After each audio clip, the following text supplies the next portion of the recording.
Interested in learning about how to monitor and document police violence as safely as possible? Here are key cop watching best practices brought to you by the Justice Committee. I bet you're wondering, what is CopWatch? CopWatch is the legal and constitutionally protected practice of monitoring and documenting police activity to deter, de escalate, and expose police abuse and misconduct. There are many ways to practice CopWatch, whether that's on a formal team or as an individual. If you stop to watch the police when you see them taking action against another person, you are cop watching, even if you don't feel comfortable filming them. Police violence takes many forms. It's not just beatings and killings. Interactions that look harmless from a distance can still be violent, and situations can easily escalate. Therefore, it's important to monitor and document anytime you see police taking action against someone. We know that cop watch teams are not going to be present at every moment when police violence could potentially occur. So we need all New Yorkers to become cop watchers in their everyday lives. This is what we call building a culture of cop watch. It's one way that we can watch out for one another and build safer, more empowered communities. You have the legal right to observe and document police activity as long as you are not obstructing cops from doing their job. Assert that right, but understand that cop watching does come with an elevated risk of arrest because law enforcement often does not want to be monitored.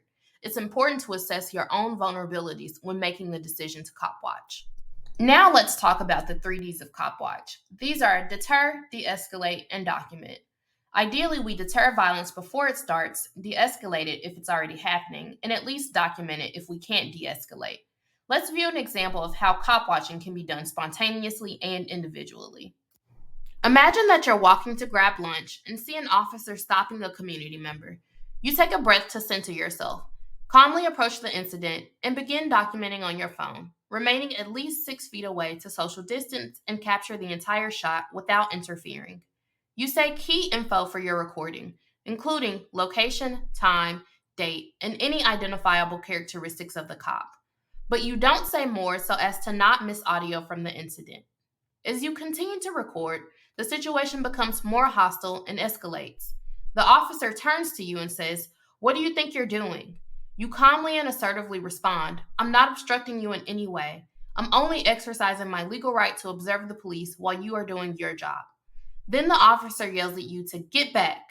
You take one step back, saying, "I'm cooperating. A half step back. I'm not interfering." You don't allow the officer to push you so far away that you cannot document the incident. You see that the community member is about to be arrested and ask if they would like you to call someone. They ask you to call their mom, and you do, sharing that they have been arrested and what precinct they're being taken to. Then you send the footage to the Justice Committee. After documenting a police encounter, it's important to debrief with someone and consider how the footage can best support the victims. Posting footage publicly without consulting a community organization or a lawyer can harm the community member you're trying to support. If you have footage you're unsure about, contact us. These are just a few tips to help make the practice of cop watch as safe and effective as possible. Getting fully trained in your rights with the NYPD and cop watch is also important, and JC can help with this.